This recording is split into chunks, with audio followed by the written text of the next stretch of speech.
गुरु का ध्यान कर प्यारे। संत महापुरुष बार बार यही फरमाते हैं कि प्यारे, इस संसार में चाहे जितना भी सुख दिखाई दे, यह सब क्षणिक है, नाशवान है। असली सुख और शांति केवल उस प्रभु के नाम में है, और उस नाम तक पहुंचने का जरिया केवल सतगुरु है। इसीलिए संतों ने फरमाया, गुरु का ध्यान कर प्यारे, बिन गुरु के सूझे ना पंथ। गुरु ही नाम दिलावे, गुरु ही उतारे संदेह। संसार एक सराय है जहां आत्मा थोड़े समय के लिए आई है, लेकिन आत्मा अपने असली घर को भूल चुकी है और यह 84 लाख योनियों का चक्र काट रही है। महापुरुष समझाते हैं कि इंसान का जन्म बहुत दुर्लभ है। करोड़ों जन्म काटकर आत्मा को मानव तन मिलता है, और यह तन इसलिए मिला है कि आत्मा प्रभु से जुड़ सके। अगर यह तन भी व्यर्थ चला गया तो फिर पता नहीं कब ऐसा अवसर हाथ लगे। शास्त्रों और संत वचनों में बार बार 84 लाख योनियों का जिक्र आता है। आत्मा इन योनियों में कर्मों के हिसाब से घूमती रहती है। कोई पाप करता है तो नीच योनियों में जाता है, कोई पुण्य करता है तो ऊंची योनियों में जन्म लेता है, पर दोनों ही बंधन में रहते हैं। असली मुक्ति केवल मानव जन्म में ही संभव है, क्योंकि यहां विवेक है, समझ है और सतगुरु का सहारा लेने का अवसर है।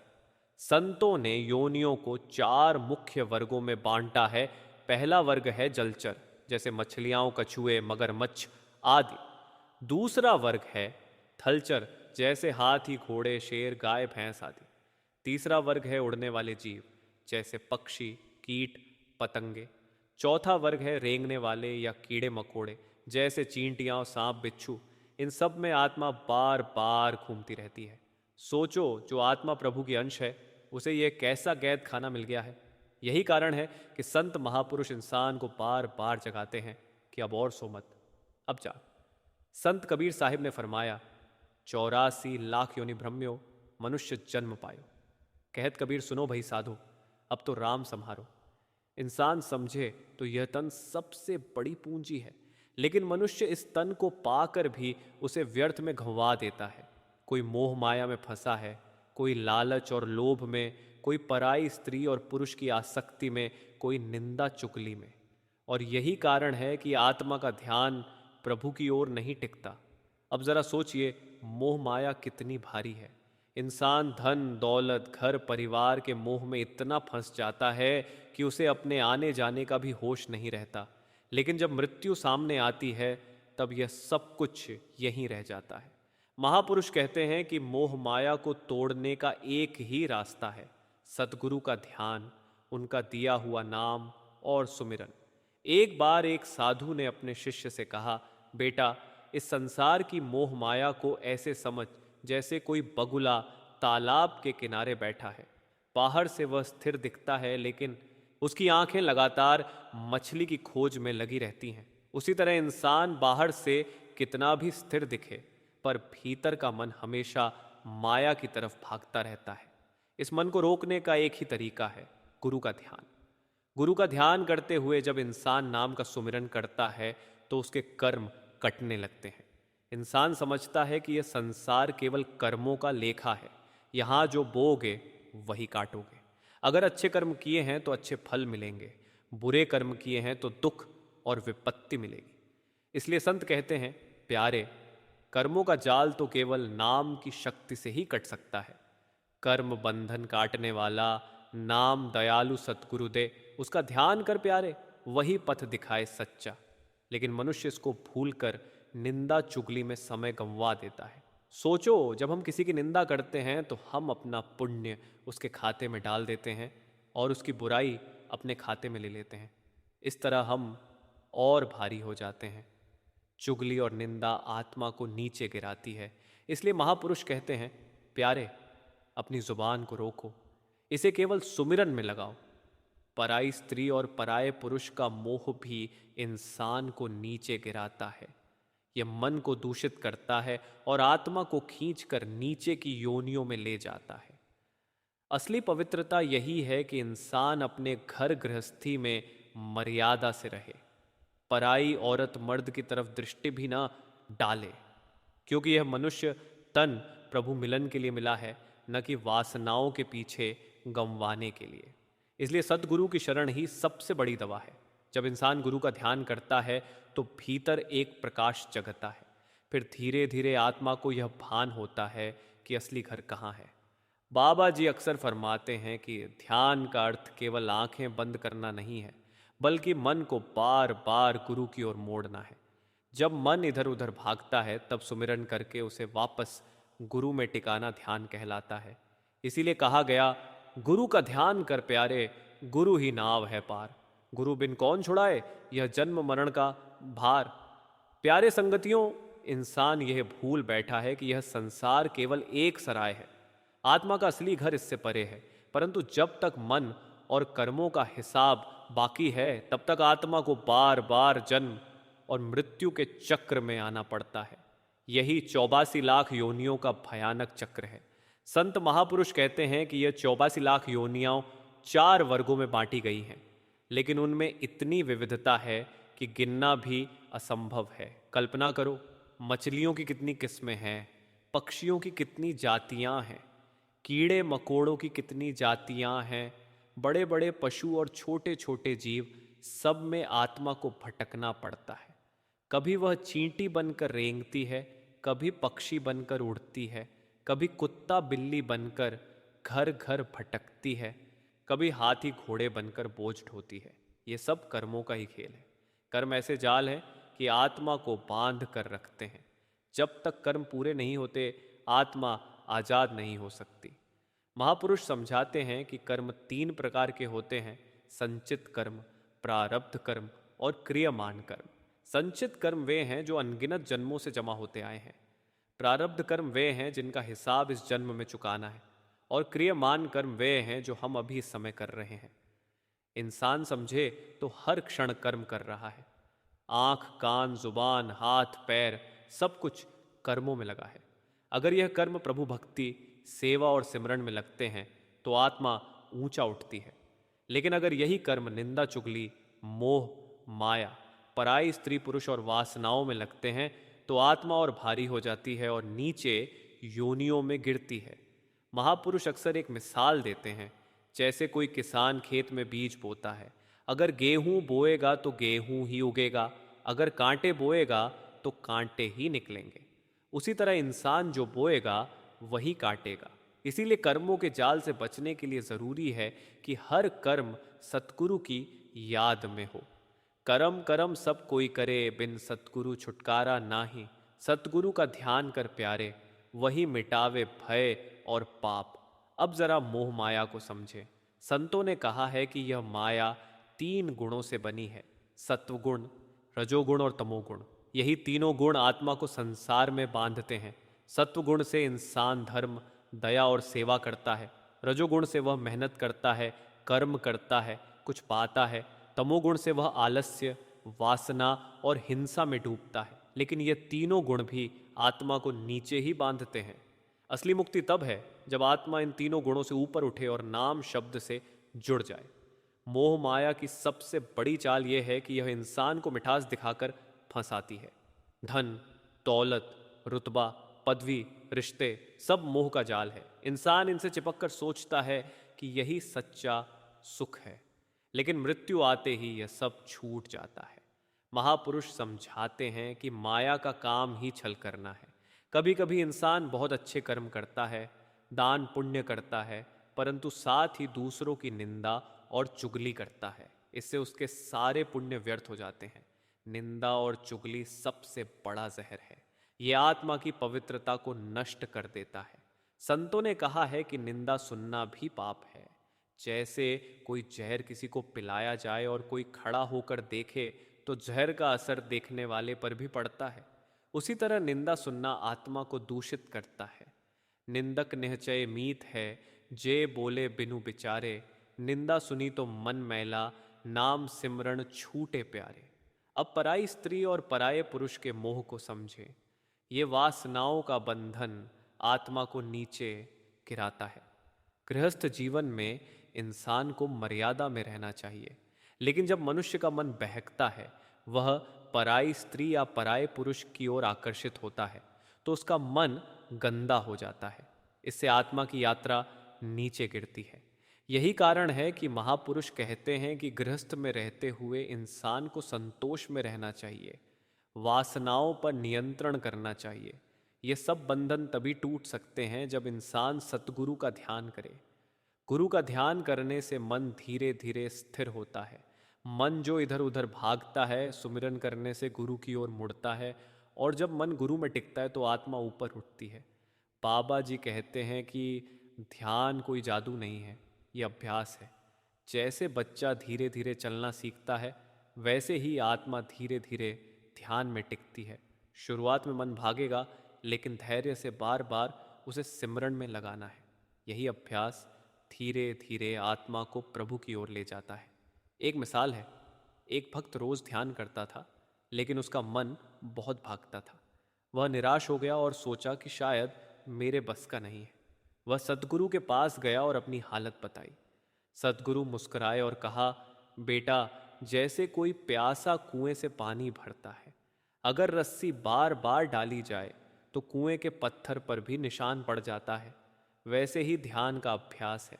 मन अभी भटकेगा, पर अभ्यास से उस पर भी असर पड़ेगा और वह एक दिन स्थिर हो जाएगा। इसलिए महापुरुष कहते हैं, गुरु का ध्यान कर प्यारे, मन को बार बार मोड़, नाम जपे तो मन थिर होवे, पार उतारे नाव।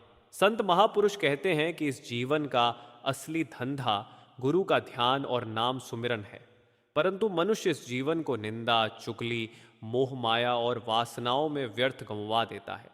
आत्मा का असली धंधा तो प्रभु से मिलन है, लेकिन हम उलझनों में खो जाते हैं। एक बार की बात है, सतगुरु के समय एक सेठ बहुत अमीर था। धन दौलत, हवेलियां, नौकर चाकर, सब कुछ था, लेकिन उसके मन को चैन नहीं था। रात को नींद नहीं आती, दिन में बेचैनी रहती।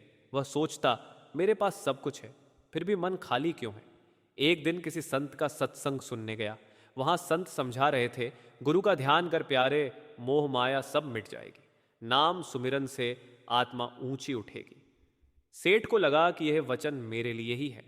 सत्संग के बाद वह संत के पास गया और बोला, महाराज, मेरे पास सब कुछ है, लेकिन शांति नहीं है। कृपा करके मुझे रास्ता बताइए। संत ने कहा, बेटा, यह धन और दौलत तेरे साथ नहीं जाएगी, तेरे कर्म ही तेरे साथ जाएंगे। अगर तू सच्ची शांति चाहता है तो सतगुरु का ध्यान कर और नाम सुमिरन कर, यही तेरी बेचैनी का इलाज है। सेठ ने संत की बात मान ली। उसने धीरे धीरे अपनी आदतें बदली। जहां पहले वह निंदा और चुगली करता, अब जुबान से सुमिरन करता। जहां पहले मोह माया में अटका रहता, अब सेवा और भक्ति में लगने लगा। धीरे धीरे उसका मन शांत होने लगा। एक दिन उसने सतगुरु से कहा, महाराज, अब मुझे लगता है जैसे भीतर कोई दीपक जल रहा हो।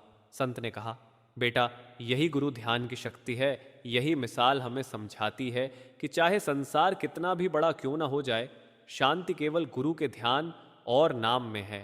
संत कबीर साहिब ने फरमाया, साधु ऐसा चाहिए जैसा सूप सुभाए, सार सार को कही रहे, थोथा देई उड़ाए। गुरु ध्यान से मन थिर रहे, नाम में सुख पाए। बिन गुरु ध्यान यह जीवन अंधकार ही छाए। अब जरा सोचिए, 84 लाख योनियों में आत्मा का चक्कर कैसा दुखदाई है। अगर किसी ने अपने जीवन को वासनाओं, निंदा, चुगली और मोह माया में गंवा दिया, तो आत्मा को नीचे की योनियों में जाना ही पड़ेगा। जैसे कोई पराई स्त्री या पुरुष के मोह में पड़ता है, वह अपने जीवन की पवित्रता को खो देता है। इसका फल यही होता है कि आत्मा को पशु पक्षी या कीड़े मकोड़े की योनि में जाना पड़ता है। वहां न तो नाम सुमिरन है, न भक्ति, न साधना, केवल कष्ट और अंधकार। लेकिन जब आत्मा गुरु का ध्यान करती है तो वह इस जाल से निकल सकती है। गुरु का ध्यान करने का अर्थ है कि मन को बार बार सिमरन में लगाना। बाबा जी अक्सर फरमाते हैं कि ध्यान कोई कठिन साधना नहीं है, ये तो प्रेम का अभ्यास है। जैसे किसी प्रियजन को याद करते हैं तो उसकी छवि बार बार आंखों के सामने आती है, वैसे ही सतगुरु को याद करो। एक बार एक सेवादार बाबा जी से मिला और बोला, महाराज, ध्यान में मन बहुत भागता है। बाबा जी ने मुस्कुराकर कहा, बेटा, जब तू किसी प्रियजन को याद करता है तो क्या बार बार याद नहीं आता? वह भी तो ध्यान है। फर्क बस इतना है कि वहां माया का ध्यान है और यहां गुरु का ध्यान है। अभ्यास से मन धीरे धीरे गुरु में जम जाएगा। इसलिए महापुरुष कहते हैं, गुरु ध्यान से कटे कर्म, गुरु ध्यान से मिटे भय। गुरु ध्यान से उठे आत्मा, शांति धाम पहुंचे सहज। अब सोचो, निंदा और चुगली से कितना बड़ा नुकसान होता है। संतों ने तो साफ कहा है कि निंदा करने वाला और सुनने वाला दोनों पापी हैं, क्योंकि निंदा का असर दोनों पर पड़ता है। यह ऐसा जहर है जो आत्मा को भीतर से जला देता है, और जब आत्मा अशांत होती है तो ध्यान भी नहीं लगता। इसलिए संत समझाते हैं, प्यारे, निंदा और चुगली छोड़कर जुबान को नाम में लगाओ। यही जुबान अगर किसी की बुराई करने में लगेगी तो आत्मा नीचे गिरेगी, लेकिन यही जुबान अगर नाम में लगेगी तो आत्मा ऊपर उठेगी। मोह माया की एक मिसाल समझो, जैसे कोई मछली जाल में फंस जाती है। उसे लगता है कि यह दाना बहुत मीठा है, वह उसमें फंस जाती है और फिर बाहर नहीं निकल पाती। इसी तरह इंसान मोह माया में फंस जाता है और जन्म मरण के जाल में बंधा रहता है। लेकिन सद्गुरु वह है जो इस जाल को काट देता है और आत्मा को आजाद कर देता है। संत तुलसी साहिब ने कहा, गुरु ध्यान कर प्यारे, माया सब धोखा है, नाम बिना सब झूठा, नाम ही असली सोखा है। इसलिए प्यारे, जीवन का सच्चा लाभ यही है कि सद्गुरु का ध्यान करो। निंदा चुगली, मोह माया, पराई स्त्री पुरुष का मोह, ये सब त्यागो। ये तन प्रभु का नाम जपने के लिए मिला है। अगर इसे व्यर्थ गंवा दिया तो फिर पता नहीं कब इंसान जन्म मिलेगा। संत महात्मा बार बार समझाते हैं कि यह संसार एक बहुत बड़ा रंगमंच है, जिसमें हर प्राणी अपने अपने कर्मों के अनुसार भूमिका निभा रहा है। लेकिन मनुष्य, जो कि 84 लाख योनियों का सार है, यदि वह गुरु का ध्यान करके, नाम का अभ्यास करके अपनी आत्मा को ऊपर उठाना चाहे तो इस नाटक से बाहर निकल सकता है। संसार की मोह माया, निंदा चुगली, पराई स्त्री और पराये पुरुष का आकर्षण, लोभ, क्रोध, अहंकार, ये सब केवल आत्मा को जकड़े रखने के साधन हैं। मनुष्य यदि इनसे बचना चाहता है तो उसके लिए एकमात्र उपाय सतगुरु का ध्यान और नाम सुमिरन है। कर्मों का जाल इतना गहरा है कि आत्मा जन्मों जन्मों तक इसमें बंधी रहती है। कभी मनुष्य रूप मिलता है, कभी पशु रूप, कभी देव रूप, कभी नरक का अनुभव। ये सब आत्मा की यात्रा के पड़ाव हैं। लेकिन जब आत्मा गुरु के चरणों में बैठकर सुमिरन करती है, तब धीरे धीरे इस जाल से निकलने का रास्ता बनता है। बाबा जी समझाते हैं कि मोह माया की सबसे बड़ी ताकत यही है कि यह हमें संसार को स्थायी मानने पर मजबूर करती है। घर परिवार, धन दौलत, नाम यश, शरीर, ये सब मिटने वाले हैं, लेकिन आत्मा और नाम अमर है। एक बार एक सेठ था, उसके पास असीम धन था। लोग उसे बहुत सम्मान देते थे, लेकिन जब मृत्यु समीप आई तो उसे एहसास हुआ कि उसने पूरी जिंदगी धन कमाने में बिता दी, लेकिन आत्मा के लिए कुछ नहीं किया। जब मृत्यु आई तो उसके हाथ खाली थे। वह रोता रहा कि मेरे पास तो सब कुछ था, लेकिन आत्मा के लिए नाम नहीं था। उस समय किसी ने कहा, भाई अब समय नहीं है। नाम तो जीवित रहते हुए साधना से मिलता है, मृत्यु के बाद कुछ भी हाथ नहीं आता। इसीलिए संत महात्मा कहते हैं कि संसार की निंदा जुगली छोड़कर, पराई स्त्री पुरुष का मोह छोड़कर अपने मन को गुरु के चरणों में लगाना ही सच्ची कमाई है। निंदा और चुगली आत्मा की सबसे बड़ी शत्रु है। जब हम दूसरों की निंदा करते हैं तो हमारे भीतर का प्रेम सूख जाता है। प्रेम की जगह कटुता और जलन घर कर लेती है। सद्गुरु बार बार कहते हैं कि हमें किसी की निंदा नहीं करनी चाहिए। यदि कोई कमी दिखती है तो उसे प्रेम से सुधारना चाहिए।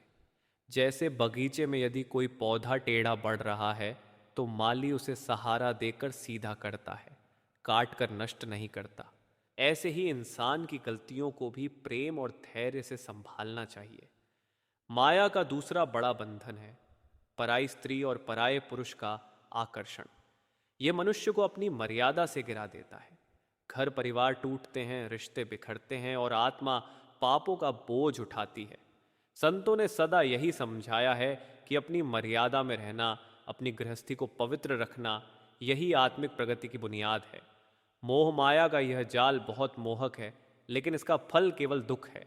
इसीलिए शब्द में आया है, गुरु का ध्यान कर प्यारे, यही जीवन का सार है। माया मरीचिका छोड़ दे, नाम ही पार उतार है। 84 लाख योनियों का यह चक्र आत्मा के लिए केवल यातना है।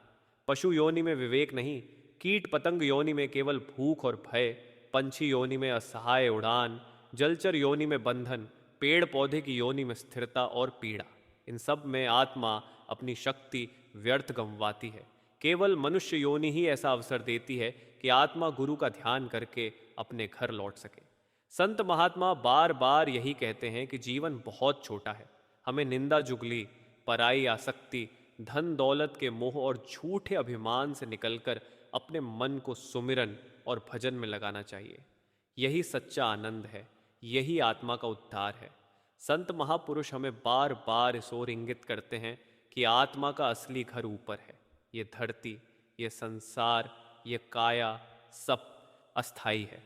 आत्मा असली मायने में पराई है इस संसार में। यहाँ ये मन और माया के अधीन होकर भटक रही है।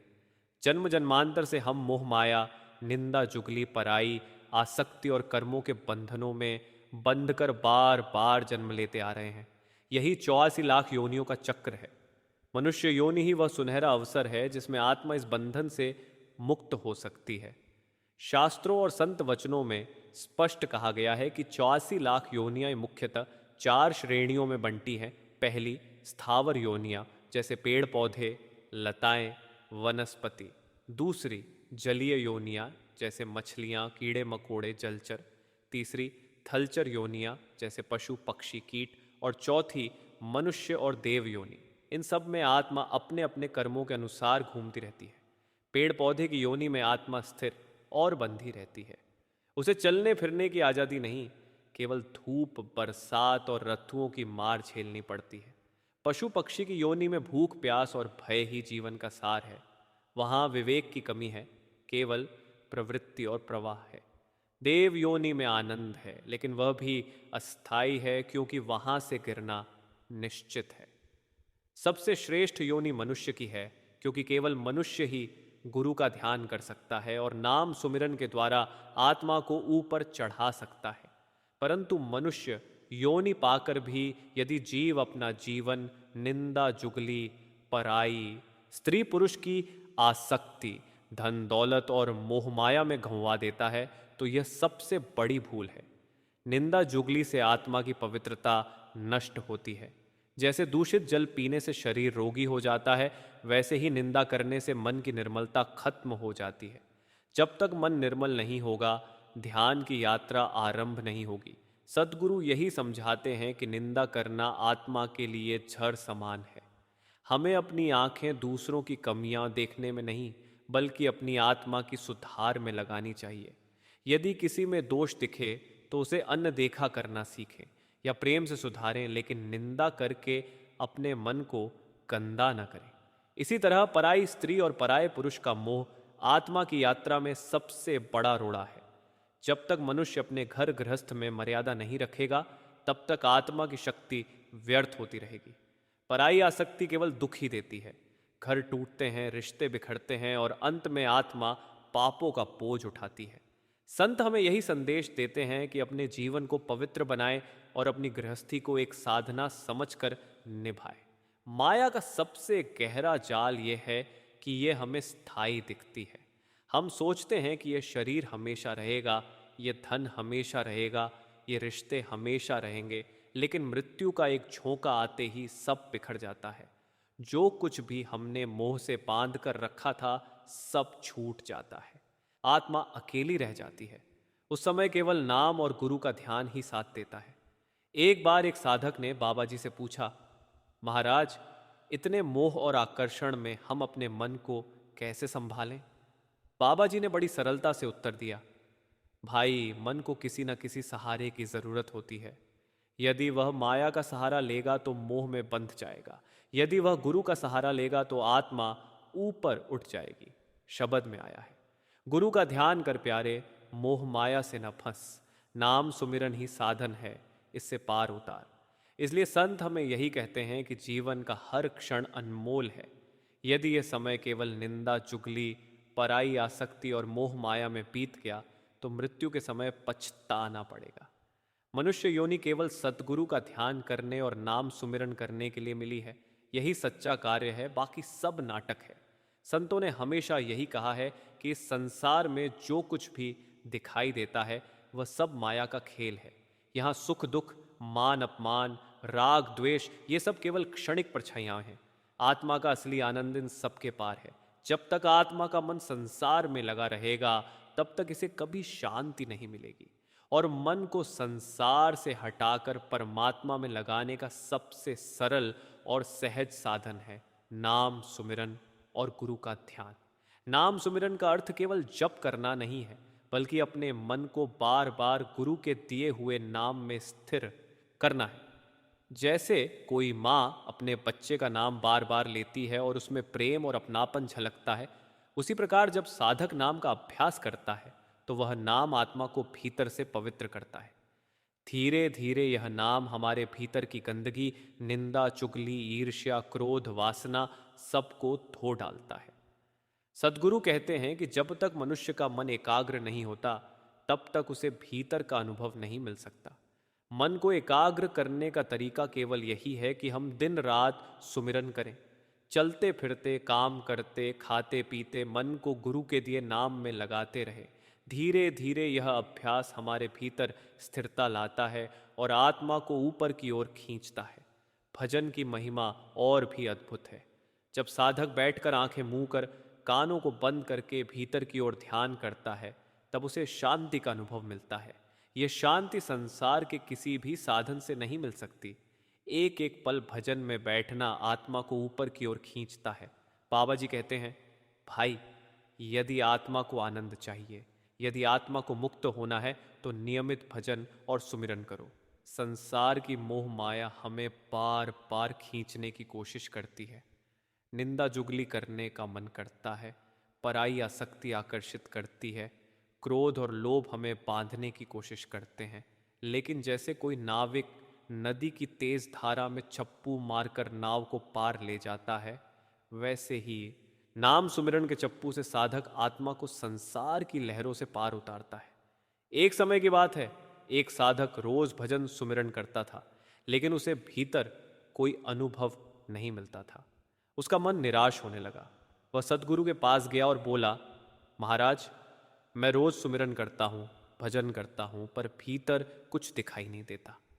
सद्गुरु मुस्कुराए और बोले, भाई, तुम रोज दीपक जलाते हो, लेकिन क्या तुरंत ही सारा अंधेरा मिट जाता है? धीरे धीरे तेल खत्म होता है और अंधेरा दूर होता है। ऐसे ही जब तुम रोज नाम का दीपक जलाते हो तो भीतर का अंधकार धीरे धीरे मिटता है। धैर्य रखो और अभ्यास जारी रखो। साधक ने वैसा ही किया और कुछ समय बाद उसकी आत्मा ने भीतर प्रकाश का अनुभव किया। यही नाम की महिमा है। यह मन को शुद्ध करता है, आत्मा को मजबूत करता है और हमें संसार के बंधनों से मुक्त करता है। लेकिन शर्त यही है कि साधक धैर्य और नियमितता से अभ्यास करे। संत कबीर साहिब ने भी कहा है, साधो सहज समाधि भली, सतगुरु दिया बताए। नाम बिना मन नहीं ठरे, चाहे जगत लुभाए। इसलिए जीवन में यदि सच्चा आनंद चाहिए तो हमें गुरु का ध्यान और नाम सुमिरन ही करना होगा। यही आत्मा का असली सहारा है। संसार के किसी भी साधन से आत्मा को शांति नहीं मिलेगी। जो सुख हमें भीतर नाम और भजन से मिलता है वह किसी धन दौलत, रिश्ते या पद प्रतिष्ठा से नहीं मिल सकता।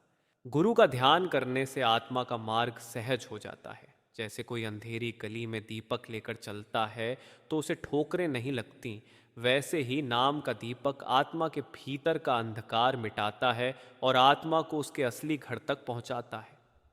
प्यारे संगतियों, जीवन की असली यात्रा भीतर की ओर है। आत्मा जो अनंत काल से चली आ रही है, इस मानव जीवन में गुरु का ध्यान करके अपने असली घर की ओर लौट सकती है। इस यात्रा में सद्गुरु की कृपा और नाम सुमिरन सबसे बड़ी ताकत है। जब साधक नियमित रूप से गुरु का ध्यान करता है और नाम का अभ्यास करता है तो मन धीरे धीरे स्थिर होता है। निंदा चुगली, मोह माया, क्रोध, लोभ और पराई आसक्ति जैसी चीजें धीरे धीरे कम होती हैं। आत्मा के भीतर शांति और संतोष का अनुभव आता है। यह अनुभव संसार के किसी भी सुख से अलग और अनंत आनंद देने वाला होता है। एक बार बाबा सावन सिंह जी के समय की बात है। एक साधक बहुत मेहनती था, परंतु उसका मन हमेशा दुख और चिंता में उलझा रहता था। उसने गुरु से कहा, महाराज, मैं मेहनत करता हूँ, सेवा करता हूँ, पर शांति नहीं मिलती। बाबा जी ने उसे धीरे धीरे समझाया, भाई, मेहनत और सेवा अच्छे हैं, लेकिन यदि मन सुमिरन में नहीं है तो आत्मा को शांति नहीं मिलती। अपने मन को गुरु के ध्यान में स्थिर करो। साधक ने बाबा जी की आज्ञा मानी और दिन रात गुरु के नाम का अभ्यास करने लगा। धीरे धीरे उसका मन स्थिर हुआ, भीतर प्रकाश जागा। उसे एहसास हुआ कि संसार की मोह माया और चिंता केवल भ्रम है। असली सुख तो गुरु के ध्यान और नाम सुमिरन में है। संतों ने इसे ऐसे समझाया है, आत्मा की यात्रा 5 मुख्य पड़ावों से होकर गुजरती है। पहला, सांसारिक मोह और माया से ऊपर उठना। दूसरा, निंदा और चुगली से मुक्त होना। तीसरा, पराई स्त्री और पुरुष के मोह से दूर रहना। चौथा, कर्मों के जाल से निकलना। और पांचवा, गुरु का ध्यान करके नाम सुमिरन में स्थिर हो जाना। शब्द में आया है, गुरु का ध्यान कर प्यारे। जीवन का यही सार। नाम सुमिरन से उठे आत्मा, पार हो संसार। नाम सुमिरन आत्मा की आंखों को खोलता है, जैसे कोई अंधकार से बाहर आता है और सूर्य की रोशनी में हर चीज स्पष्ट दिखाई देती है। वैसे ही नाम के अनुभव से आत्मा को सब कुछ स्पष्ट और सुखद दिखाई देता है। जब आत्मा यह अनुभूति पाती है, तब उसका मोह माया और कर्मों का बोझ हल्का हो जाता है। अब प्यारे, इस सत्संग को एक भावपूर्ण कहानी के साथ समाप्त करते हैं। बाबा जी एक बार एक साधक के पास बैठे। साधक बहुत दुखी था और बोला, महाराज, जीवन में हर जगह उलझन है, मन परेशान है, मैं समझ नहीं पा रहा कि असली शांति कहाँ है। बाबा जी ने मुस्कुराते हुए कहा, भाई, तुम्हारे मन की बेचैनी का कारण तुम्हारा मोह है। मोह माया और निंदा चुगली ने तुम्हें बंधा रखा है। अब गुरु का ध्यान करो, रोज सुमिरन करो, धीरे धीरे मन शांति पाएगा। साधक ने वैसा ही किया। महीने दिन बीतते गए और साधक के भीतर शांति और आनंद जाग उठा। उसने महसूस किया कि वास्तविक सुख केवल गुरु के ध्यान और नाम सुमिरन से ही आता है। बाबा जी ने अंत में फरमाया, प्यारे, जीवन में जितना समय मिला है उसका सर्वोत्तम उपयोग करो। निंदा चुगली और मोह माया छोड़ दो, गुरु का ध्यान और नाम सुमिरन करो। यही आत्मा का असली सहारा है, यही जीवन का अमूल्य खजाना है। इस प्रकार प्यारे संगतियों, यह सत्संग आपको याद दिलाता है कि इस मानव जीवन का असली उद्देश्य केवल गुरु का ध्यान करना, नाम सुमिरन करना और आत्मा को उसके असली घर की ओर ले जाना है। संसार के मोह, निंदा चुगली और पराई आसक्ति सब क्षणिक हैं। केवल गुरु का ध्यान और नाम सुमिरन स्थायी आनंद, शांति और मुक्ति प्रदान कर सकते हैं। जीवन का हर क्षण अमूल्य है, इसे व्यर्थ न गंवाए। गुरु का ध्यान कर प्यारे, नाम सुमिरन ही जीवन का आधार। माया मोह और कर्म के जाल से मुक्त होकर आत्मा को ले जाओ अपने असली घर।